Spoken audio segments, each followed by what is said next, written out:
All right, excellent. So thanks everyone for joining today's webinar. I really appreciate the time. First, let me do a couple quick intros, and then we'll jump right into it. And so first, to kick things off, let me introduce myself. So my name is Danny Banks. I'm the Vice President of our Worldwide Solution Engineering team here at Hexis Cyber Solutions. I'm actually one of the early members of the Hexis team, and I have the pleasure to head up a team of extremely smart security engineers who work very closely with our existing customers, partners, and prospects. And I'm excited to host this webinar today, but it's not about me, right? Because it's about you and helping you guys with your security challenges. And so I just want to say first, thanks everyone for joining. We know that folks are plenty busy these days, and time is precious. So we appreciate the live audience that we have, and we do hope that joining this session will be time well spent. So really, for me, let me kick things off and tell you a little bit about Hexis Cyber Solutions, specifically who we are and what we do. And as usual, I promise I only have one intro slide, so I'll make it quick, and then I'll actually hand it over to our guest speaker for today. So in terms of Hexis Cyber Solutions, I use all the time, there's a commonly used saying that the best defense is a good offense. Well, really here at Hexis Cyber Solutions, that saying couldn't be more true because many of the underlying techniques, tactics, and procedures that we're using were essentially molded from years of experience on the offensive side of cybersecurity, particular experience that we've had within the intelligence community. And so due to those years of experience, we've been called upon to take that experience and take that knowledge and techniques and provide defensive capabilities, mainly software and threat analysis services to assist the commercial market, and then also back into government agencies and also back into the intelligence community. And in terms of what we do, our focus and mission is to ensure that businesses, specifically folks like you that are protecting your IT infrastructure, your intellectual property, you and your customers' personally identifiable information, right? Our mission is to equip you with the tools and capabilities to automatically detect, engage, and then remove cyber threats. Specifically, what we do is provide you with the ability to automatically remove malware, right, and advanced threats, and do it at machine speed before data can be compromised. And so we're also doing it because we're seeing within organizations today that you are using, right, a very manual security workflow processes today that simply doesn't scale. Right now, most organizations would admit that their typical security workflow is something, where they have a security operations center that's monitoring some sort of SIEM or event console. They perform manual triage and investigations on the alerts they see, which could be hundreds or thousands of them. Then they escalate to an incident response team, and then that incident response team manually tries to access servers and endpoints and collect log data for the forensics purposes, and then typically they reimage the system, right? And then it's rinse and repeat. And so, like I said, that simply doesn't scale.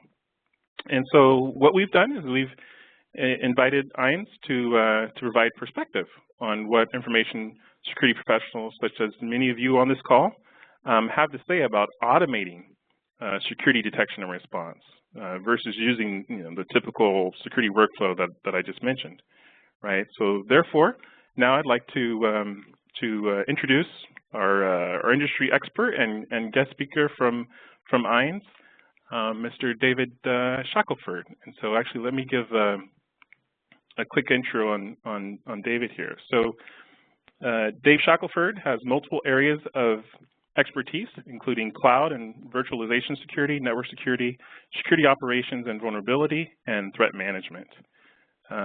He's lead faculty at IANS and founder and principal consultant with Voodoo Security. David has consulted with hundreds of organizations in the area of security, regulatory compliance, and network architecture and engineering. And if that's not enough, he's also a SANS analyst, instructor, and course author, as well as a board member of the SANS Technology Institute. And so with that quick intro, let me hand it over to Dave. Awesome. Thanks so much, and thanks everybody for attending today. Wow, excited to be here, and also really, excited to be talking about a topic that is getting a lot of attention in the security industry right now. And so just, kind of building on what Danny was speaking about a moment ago, what we're finding across the board, and you can pick whatever industry report, whether it's, the Verizon Data Breach Investigations report or others, they all are telling a similar story. And that story is not a great one, right? It doesn't have a happy ending right now. So what we're finding is that we don't have maybe the tools, and we certainly don't have a lot of the manpower in organizations to be able to adequately combat what the threats are. These guys are winning. We know they're winning. That's a shift too, by the way, the acknowledgement that we are in fact not winning at the moment. And in order to win, we're going to have to change the game up a little bit. And in order to do that, again, we're not going to just be able to get unlimited budget. We're not going to have unlimited staff. We're going to have to do things differently around detection and response. And so one of the big trends we've seen, before I really get into the meat of the discussion here, because we've got some pretty interesting data to share with you today, but we've found that prevention is great, right? In fact, one of my fellow SANS instructors, and a very good guy overall in the industry, his name's Dr. Eric Cole, he's got this saying that he likes to tout around and has for years, that prevention is ideal, but detection is a must. And I think he's accurate on this one. I think he's nailed this one, because we all strive for prevention. We can put all the different kind of blocking tools in place. We can put the access controls in. We can put authentication, blockades in place. We can go through all those different measures to try to get a handle on keeping things out, but invariably we're going to fail at keeping things out every single time. The hacker only has to be right one time, depending on what that is, and then they're in. Well, once they're in, we need something in place that can help us not only detect that they've gained access illicitly to the organization, but also to be able to respond much, much faster. And so the concept of automation is really starting to play a major role. We've had lots of different technologies over the years that ostensibly help us gather data, slice and dice that data, and then tell a story with it. So we've got SOCs, the SOC analyst takes in a bunch of data and they build correlation rule sets to tell a story with the data and then do something. But the problem is it's taking too long. We're really just kind of falling behind by virtue of the fact that, A, we have so much data now coming in that it's difficult to wade through, but then on top of that, we're not really able to quickly get a hold of what that's telling us and then go do something about it. And so we're looking for some new techniques. We've been looking for some ways to help automate these approaches. And so one of the things we wanted to do as part of this presentation was bring to you guys some fascinating details and responses that came back to us when we conducted an industry survey in conjunction with the folks at Hexis. We went out and said, hey, look, let's talk to a bunch of security professionals that are living and breathing this every day. We're more interested in hearing from the people fighting the good fight and what they have to say with regard to not only setting up a security program to prevent whenever possible, but then detect and respond better than we have in the past, but also specifically around some of the automation that we just spoke about. And so that's exactly what we did. And again, we are bringing that to you guys today to talk a little bit about it. So to just kind of recap a bit around the theme in this presentation, as well as the associated paper that's being published that goes along with this. And so the great news is you guys will be able to get a hold of that and really read through some of the data that we found. But we went out and asked and just said, hey, what are you guys doing? What are you focusing on to try to combat the advanced threats that we're seeing? We know that we're seeing advanced threats. We don't need to get into all the semantics of what that really means. They're harder to deal with than we have had in the past. And so we've got to find ways to adequately compensate for a limited staff or tools that aren't necessarily getting us down the road, and getting some insights into what the attackers are doing at the same time. So another big facet of the approach that we took and the conversation that we had when we were talking to professionals was, how are you gleaning what those attackers are up to? Are you building your own intelligence in-house?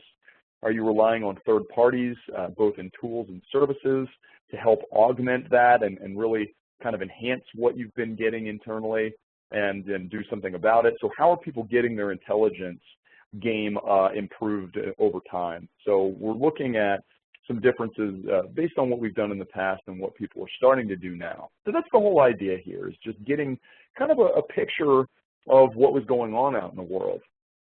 This is that obligatory slide at the beginning that tells you who we were talking to, right? So this isn't the meat of the data, of course, but it's certainly helpful to have an understanding of the organization types and the individual role types that we were talking to, as far as the people in the industry. And sure enough, we got a pretty good mix, which is what we were after. Mostly larger organizations. So if you take a look at organization size based purely on the number of employees, the majority came in at over 20,000 employees, 20,000 or above, which is really the market that that we were focused on. It was primarily like the big enterprises, but certainly not excluding those that fall into kind of the mid-sized category too. So we did have a nice representation from 10,000 to 20,000, from 5,000 to 10,000, and then even some of the smaller organizations at 2,500 to 5,000. All of these organizations need help. And in fact, we've seen a big shift in the past few years around, kind of what the, what the organizations out there are seeing. It's not all big organizations that are getting attacked. It's really more the entire industry at large. Anybody's a target. And so we've kind of figured that out, that, really there's some challenges going on. We've also got the security roles. So we had a pretty good mix here as well. A lot of directors and managers. So we had a lot of different, different kind of representation from the management side. We did have some senior management that weighed in as well. So the CISOs and CSOs, CTOs even, and then VPs of technology. So we had some of that as well. But then we definitely had some of the folks weighing in more hands-on, kind of down in the trenches, implementing this technology over time too. So that's a good mix. That's in fact exactly what we had hoped to see, was some of the folks coming from more of a strategy side, those leading programs that are helping to shape the technology direction, and then those that were really more focused on getting it in place and managing it day to day. And so that's the respondent side. We asked the first question. We just came out of the gate and said, look, what are you doing around continuous monitoring? Is this even something on your radar? And we had a lot of respondents. In fact, all of them said, we're doing something here. So every single one said, we're either planning to go down the road of some form of continuous monitoring, in other words, automating the whole idea of looking across the spectrum of our environment and gaining some access to really deeper dive information around events that are happening or behavioral trends that we can map and that are occurring. And so that was really the focus in terms of how they're implementing this technology set, is getting an idea around what's going on. And we asked really what people thought continuing monitoring entailed. And sure enough, for anybody that's in the government space in the US, continuous monitoring has become one of the major pillars of federal level regulations regarding cybersecurity. But we didn't really mean it just in that context. We weren't focused solely on government agencies or government-based organizations, more just the concept of continuous monitoring. And sure enough, the majority came back and said, well, first off, it's measuring the security posture at any given point in time, but it's doing so iteratively. So instead of just running a scan, for example, and getting some data back and going, aha, here's how we looked this week, it's more continually looking across the systems and scanning all the time. So we run one scan, we start it again. We run another scan, we run it again, and it just keeps going so that we can detect those blips on the radar more closely to real time than we have in the past. Real-time detection, really, really challenging, and we know that. However, we've seen some cases where, again, we can start picking up better kind of details around small events or small shifts in behavior by just doing it more often, and that's one of the big ideas.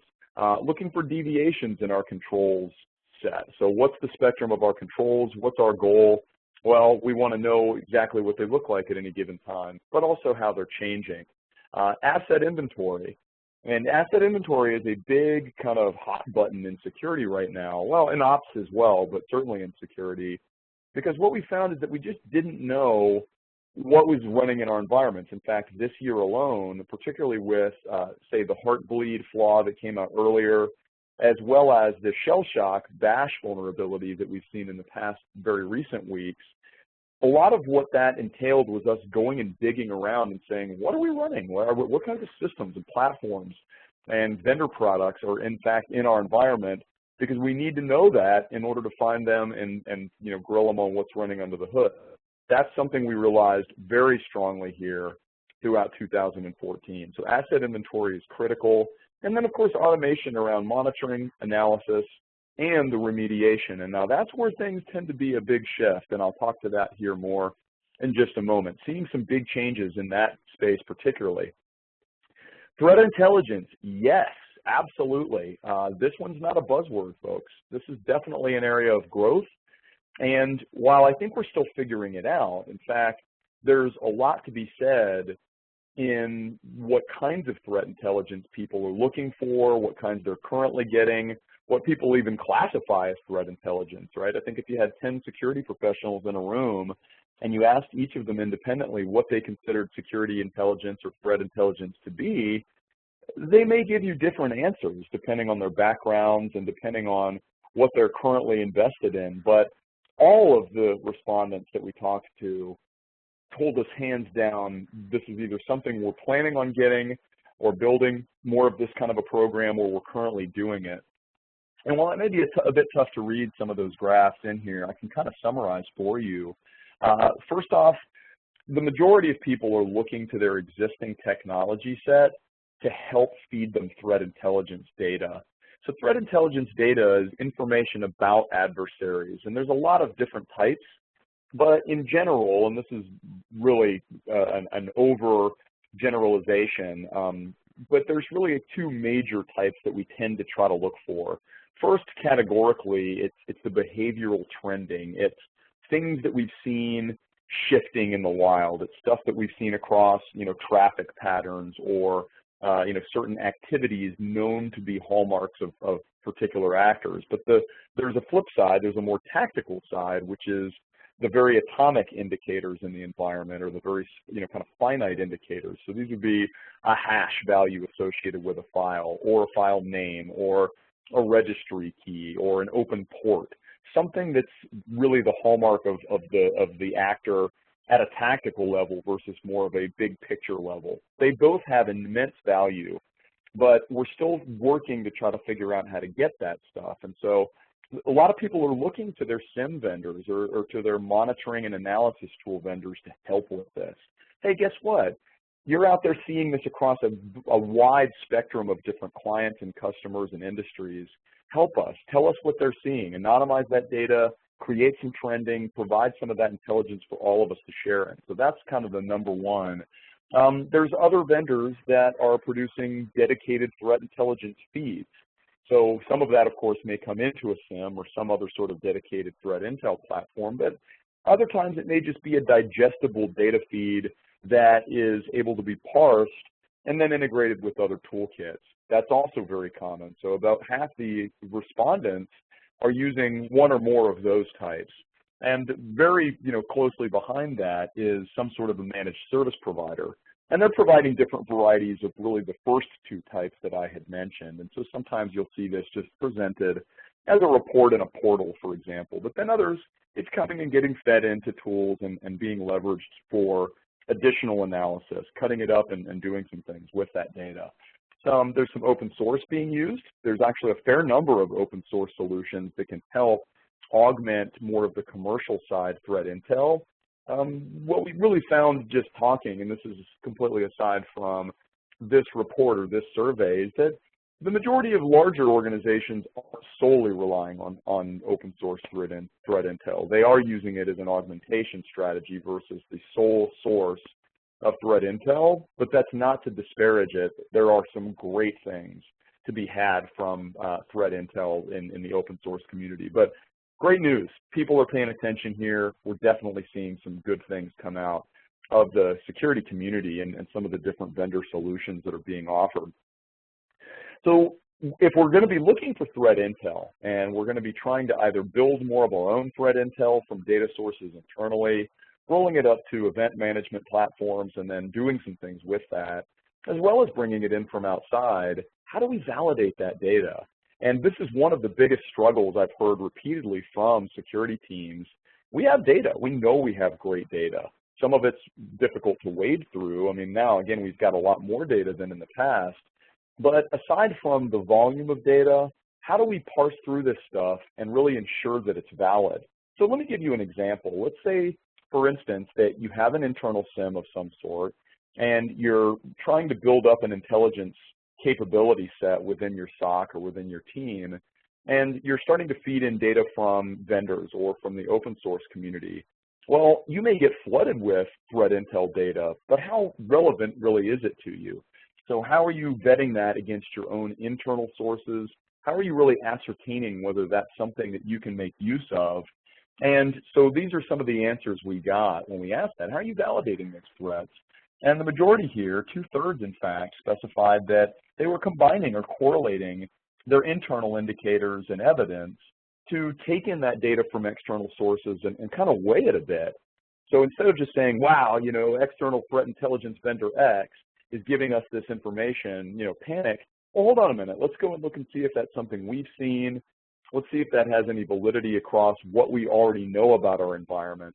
And I think that's a balanced approach, and it's likely to be the one that consists of, you know, again, a more kind of, you know, internal and external mindset that most people will probably take now and down the road. Also leveraging external threat intel from vendors primarily. I think certainly that's going to be the case when you don't have a lot of internal either skill sets or tools or people or all of the above to be able to manage this. So you really have to rely on those vendors more so than just that and your own internal sources. And then we also got a few folks, 14%, that said, no, we're just getting our own internal data. We're trying more to build this internally. You know, a handful of people really, again, in this case, 1% just said, nah, we're not doing it at all. So that's, I consider that really an outlier. The vast majority are validating threats and doing some threat intel. Great news. Again, people are really focused here, and they're trying to improve their capabilities, to find those sources of attacks and to really learn from the wisdom of their peers and from the community overall. So to move to the automation side, so there's a few pieces around what people are doing, and the first is, of course, the threat intel discussion we just had, but now we're looking at people trying to improve their reaction time, trying to find things faster, respond faster, get a handle on this to minimize the damage from a breach or from an attack scenario. And we found that 83% of respondents, which is a huge number, are automating some of their malware remediation. So we started with what I consider kind of the low-hanging fruit of automation technology. There's a lot to be said for reverse engineering malware or getting into more of the really deep dive malware analysis capabilities for sophisticated teams. But by and large, most security teams out there want to find that junk, detect it, and get rid of it without having to manually intervene. And that's been the case for antivirus solutions, both at the host and network levels, for years and years now. I don't want to go manually clean up malware if I can help it. And I certainly hope that the AV vendors are doing at least a decent job in detecting that stuff and giving me what I need to be able to, you know, again, get rid of it as fast as possible. But 83% felt like they were, in fact, doing some of that, which doesn't surprise me. But beyond malware and beyond the anti-malware technologies out there, what else are people doing? What else are people looking to leverage in the way of automation for improvement in their security ops teams and really what they're able to do? And so you can see here some of the responses. And again, people could choose more than one. So they weren't relegated to just a single technology set at all, because rarely are you going to find that they're only using one. They're probably using a variety. And the majority said, hey, sure, antivirus, right? Definitely doing some antivirus automation. but we also saw a good number doing malware sandboxing. So I think, holistically, that kind of rolls up to that 83% that I just mentioned as a separate question. But aside from the anti-malware, we saw people using SIM naturally. So SIM usually offers quite a bit in the way of automation, and so you can automate correlation capabilities, and in some cases even use a SIM platform or something that's more of a event management tool set to then fundamentally trigger responses based on certain things. So maybe an automated quarantine capability or an automated tagging of an IP address to monitor thereafter and so forth. So that's happening pretty commonly as well. And then we also had people using some scripting and automation and orchestration frameworks, especially with the growth in virtualization technology and cloud technology. We've seen a lot of scripting making a comeback. And so if you look at tools like Puppet or Chef and scripting languages like Python and Ruby that really offer some very deep capabilities, security teams and ops teams alike are starting to take advantage of those for a lot of different things, right? We're seeing automation of some of the monitoring out there. We're seeing monitoring in addition to vulnerability scanning, and then again wrapping around some scripting tools and things to kind of facilitate that. So a broad mix here. I like seeing that there's more than just things like anti-malware. There's a lot of this that's really starting to kind of shift towards automation toolkits. And I think that trend is likely to continue, especially as people's environments get much more diverse and we start seeing hybrid clouds that span over into Amazon or Microsoft Azure or other places. How do you automate response in those environments? Well, it's not as easy as doing it in your own, and we're not doing a great job in our own, so we've really got to start focusing on some of those kinds of tools just to be able to get our arms around this stuff. What about forensic data? So forensic data as part of the aggregate collection and analysis and continuous monitoring approach was another major thing we wanted to know about. So we asked some of the respondents, what are you gathering while you're out doing this type of continuous monitoring and analysis? And so the majority of people, no surprise here, focused on things like log data.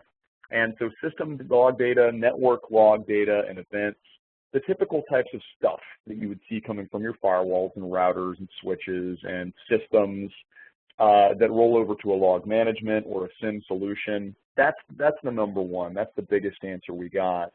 And not too far behind that, we're seeing a big growth area around system artifacts and some of the indicators of compromise, or IOCs or IOCs that you'll hear people call it sometimes. We've realized the value of scraping some of those indicators from systems. So in other words, if I see something suspicious, let me go grab some information from that system and kind of build a knowledge base around that.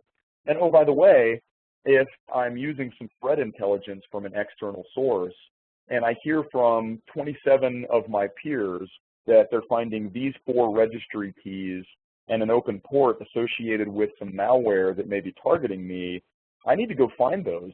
Those are indicators of compromise. So again, I get down to a system level potentially, or at a network level, so looking at behavioral patterns or ports or traffic trends, and finding those so that I have a better, more informed view of A, whether I'm already compromised, so do I have this in-house, do I have a problem right now, or 2, do I have any indicators that maybe show me an attack is on its way, right? Something that's not necessarily here yet, but it's coming and I need to go do something about that. I can try to take some preventative action or at least take some actions. So definitely seeing lots of artifacts in conjunction with the log data, and we're also looking at more network packet captures. So grabbing as much network log data or network traffic and holding on to that. Now, that's a tall order for a lot of organizations out there that really just haven't had that much in the way of maybe storage to hold on to all that data, but more than likely, it's the analysis tools that afford you the ability to go through and kind of replay some of those packet captures and then kind of tell a story with it.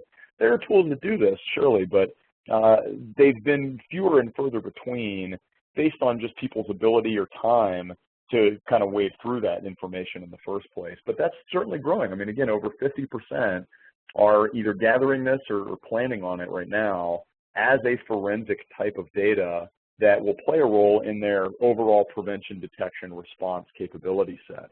So forensic data collection, also going to be somewhat automated, definitely an area where we're seeing the technology afford us the ability to grab some of that stuff along the way. Now, when we say forensics, and when we mention the idea of forensics integrity, naturally what's got to follow along with that is, you know, again, some means of ensuring that that evidence we capture and store stays in its integral format for, you know, presentation to law enforcement or for being able to introduce that as part of a case. And so we asked them in the process of, you know, automation, you know, you're gathering information, you're gathering indicators of compromise at the network level and so forth. What are you doing to make sure that it's preserved appropriately? And so we got a bunch of different answers here too, but I think these make pretty good sense. I mean, this really does represent what anyone would hope to be able to do during the process of evidence collection, and that's you know, doing some sort of central event logging and analytics. So I roll all of my data up to a central platform. From that platform, I can then you know, again, measure the data that came in and what format it's in and whether it's changed or not. So if I've got kind of a central location for that, it's obvious that people are using that central data store to make sure their data doesn't get modified or changed and that it's preserved in such a way that A, it's useful, of course, but B, that it hasn't been tampered with or that an attacker hasn't been able to do something with it. Beyond that, we had continuous monitoring listed as a means of checking evidence integrity. So in other words, keeping an eye on our forensics data over time, making sure something didn't change, whether that's, again, something at the system or network levels, and then looking at things like cryptographic hashes, which are still very prevalent for just standalone files. So if I'm collecting file types or file data, then using hashing as a means to kind of keep up with the integrity of that data makes pretty good sense. You know, again, a smaller number said they really weren't doing anything here, but people are definitely looking for better threat intel. They're also looking to implement more continuous types of monitoring and really create a more automated strategy for analyzing their environment and then pulling data in. And that data that they're pulling in is most certainly spanning the gamut of different types. So we're looking at network data, we're looking at host data, we're looking at other indicator types, and we're also looking to preserve that forensic integrity along the way. So in doing so, what are the priorities? Right? What are the things that people are most focused on in gathering the evidence and preserving it? And logs are right at that top of the list. So, you know, logs and then date and timestamps really kind of dominate this category, which makes sense. As a professional responder for years, logs can tell a lot of information about what's happening in an environment, and people realize that today. So log data is really kind of sacred to security teams and even some of the security ops teams. But, you know, what we're seeing now is that, you know, things like date and timestamps so that we can kind of keep up with that data over time are playing a bigger role, and we need to make sure that that log data is preserved. Aside from that, again, cryptographic hashes are valuable, so 40% said that that was the case. And then we had this 22% that's starting to show up, which is big data. So, you know, people using some sort of large scale, maybe, you know, unstructured data repository where they're starting to leverage analytics capabilities like Hadoop and other tools and so forth. But that is a factor. Big data is making its way into the landscape of security event management, and people are leveraging that for their forensic evidence, you know, albeit on a much smaller scale today. I expect that number to grow, but right now that's still much, much further down in terms of what people are really capable of and what they're using out there. So back to automation. It's all great to have that evidence, but how are we automating this? So are people planning to automate that evidence acquisition while they're doing continuous monitoring, while they're looking across the spectrum of the environment? Absolutely. You know, again, 60% are doing so or planning to do so for log and event data. Another 54% for network traffic capture, which if you're planning on doing that, again, you got to really plan for storage and so forth as well. And then that system disk and memory data is really only a third. That's a lot harder to automate without some endpoint tools that are kind of there all the time. So that's where you start getting into dedicated endpoint forensics acquisition toolkits and so forth. So it's pretty difficult to automate that entirely without having some tools to do so, but it can be done. You can use scripting and things too, but getting that low-level data and then rolling it up to a more central analysis platform, you know, a little bit less today. That's a little harder for most organizations. Once again, we had a smaller contingent there that said, yeah, we're just not quite ready for automation yet. And I understand why it's scary.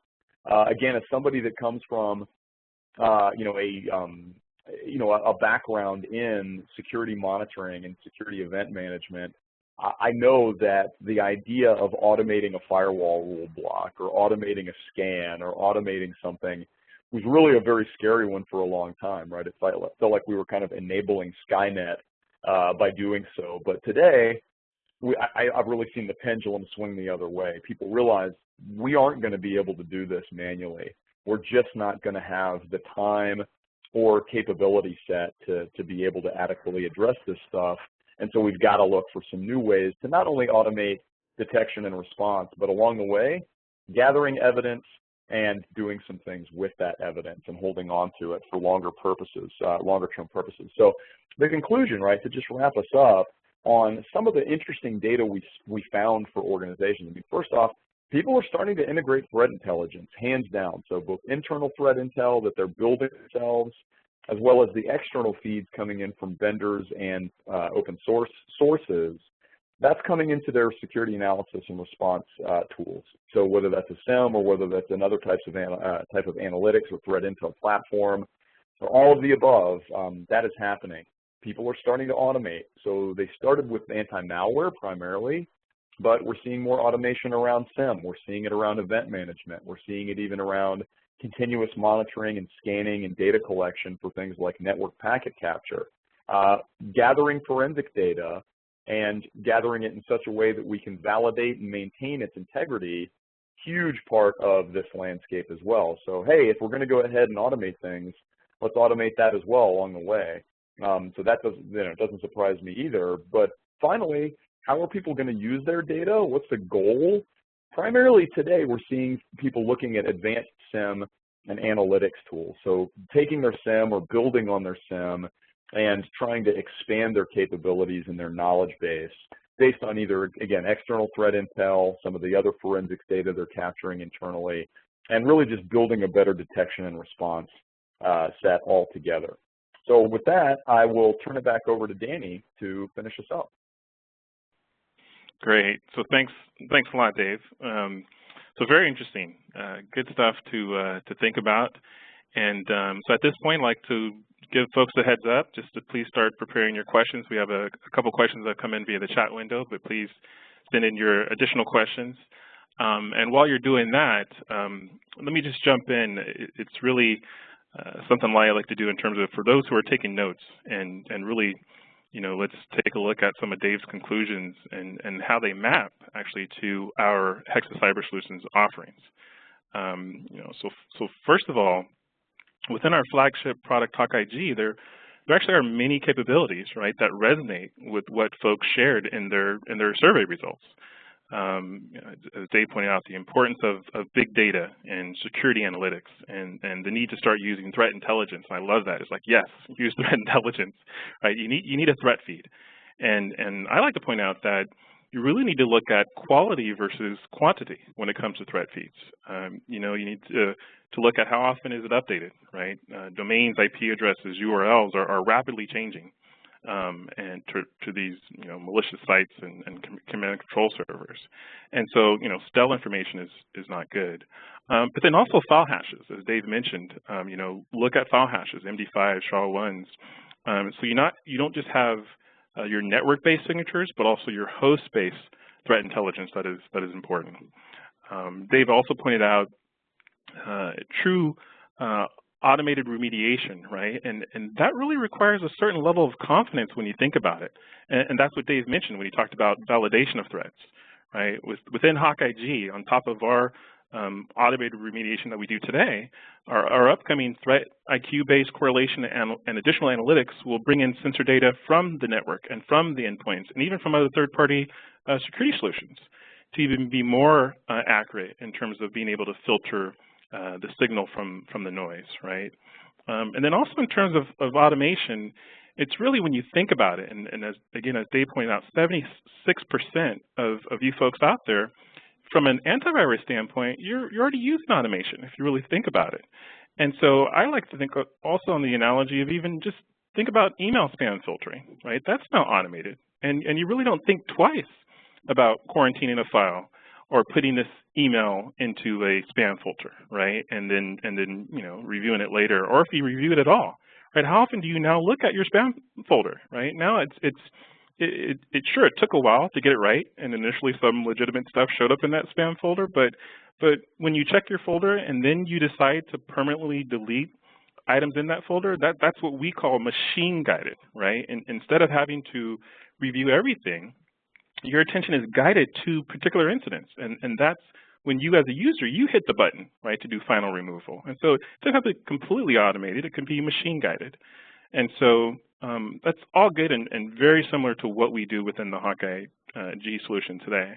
And then it's interesting, actually, while preparing for this webinar, I was reviewing another presentation we did recently, and there was a quote from the latest Verizon data breach investigation report, and it said, attackers are getting better / faster at what they do at a higher rate than defenders are improving their trade. That doesn't scale, end quote, right? The continuous capability delivery mechanism that we have within Hawkeye G was designed for just that reason. Continuous delivery of threat intelligence and security analytics are needed, are essential to keep up with the bad guys, right?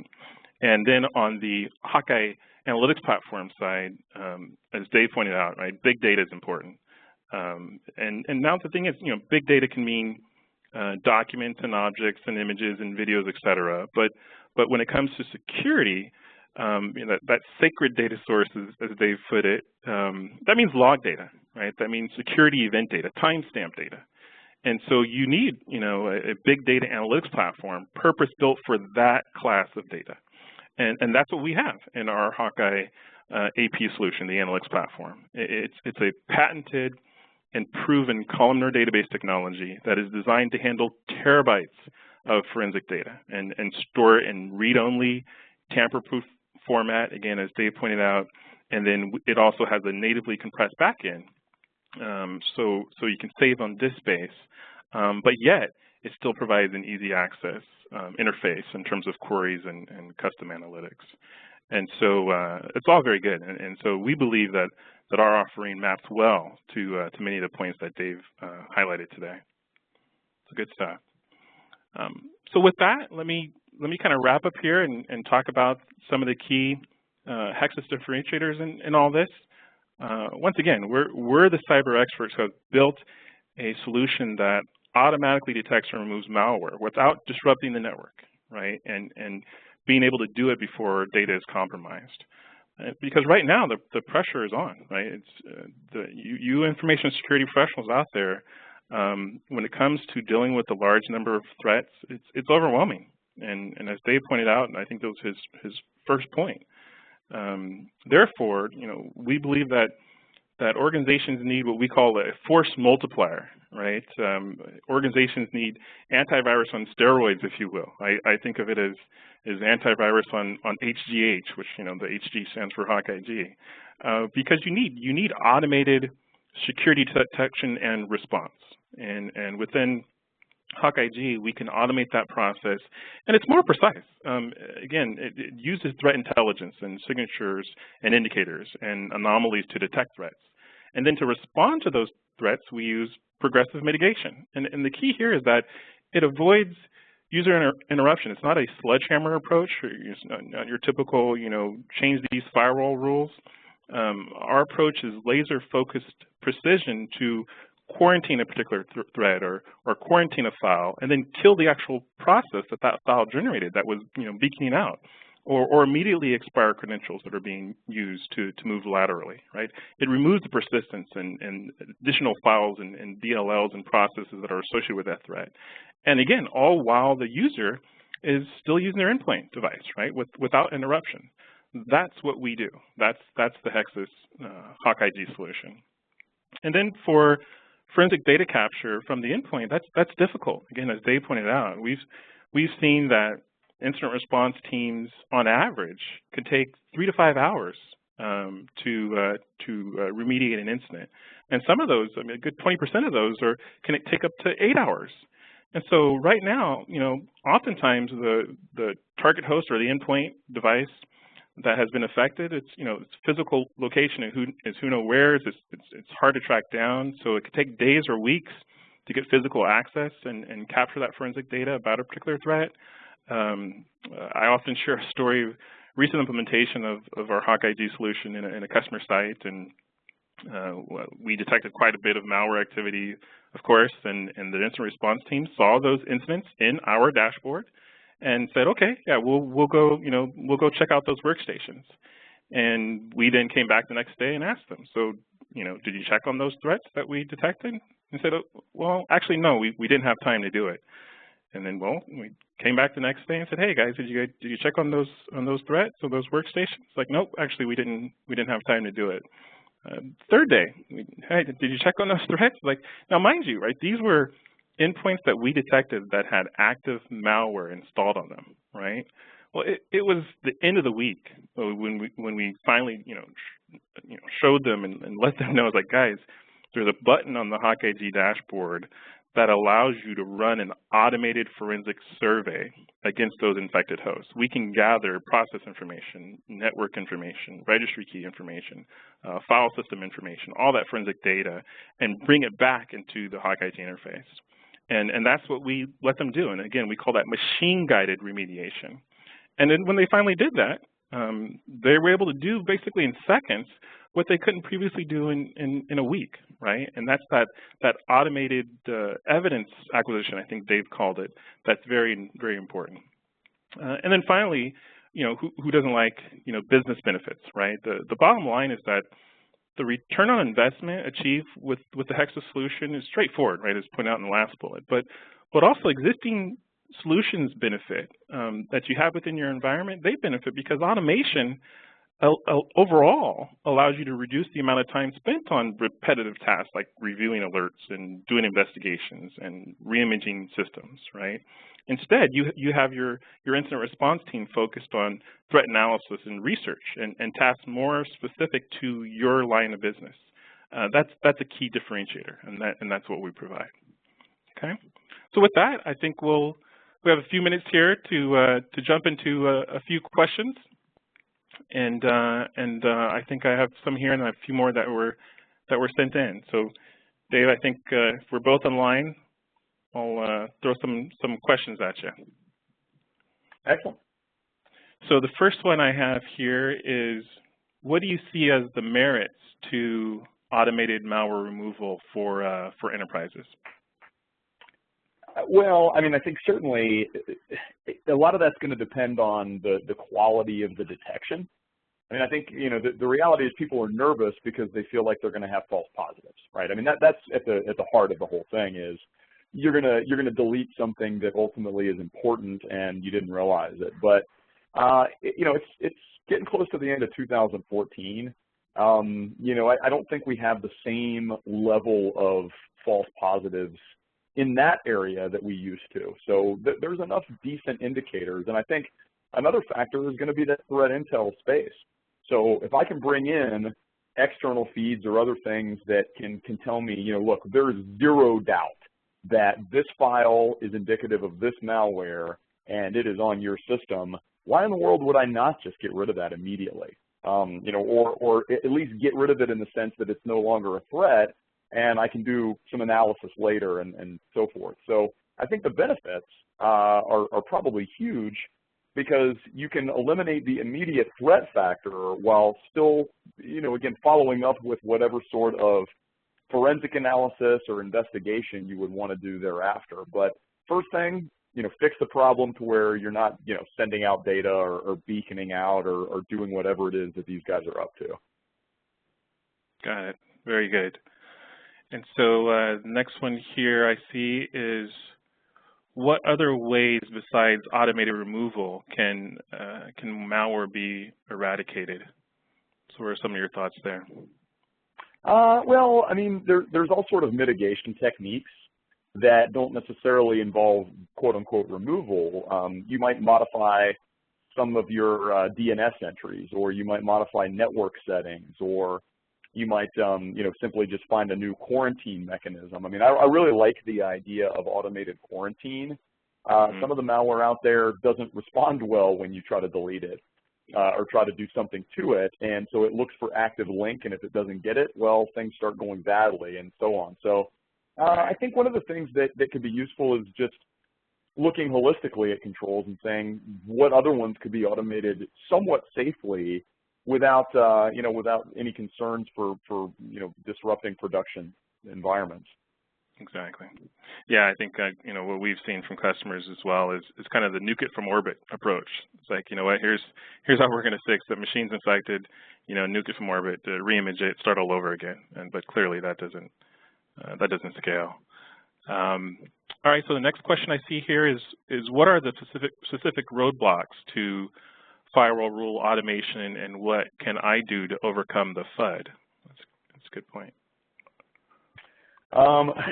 Overcome the FUD, yeah. Well, yeah, I mean, yeah, I don't know. Battling FUD is a lifelong endeavor, in this industry. But, I mean, I think some of the roadblocks particularly are going to be, perceived complexity, or again, it's going to be production settings, right? You're going to have people that say, wow, I'm so terrified that you're going to block my VP's laptop or something from being able to go out and do what you want to do. But here's the whole idea, is what can be automated in both directions. So if you're able to automate a rule block that kills a bad IP or a perceived bad IP block or something, you can easily unblock it just as fast. So I think the thing you have to change is more of your mentality and process set to be able to accommodate more rapid communication and discussion around what's been done, why it was done, and whether it's causing a production impact, more so than just saying, well, we're never going to do that. I know organizations, it takes 2 weeks to go through a proposed firewall rule change. And you don't have 2 weeks if something evil is communicating in and out of your environment. So. Exactly. No, I think like the point I mentioned is, just the management of it, right? Think of the editing of the firewall rules on a regular basis, and what are you going to do? You're going to block port 80? You're going to block port 443? That's going to be very challenging. So yeah, those are definitely some of the issues and roadblocks with that approach, if you will.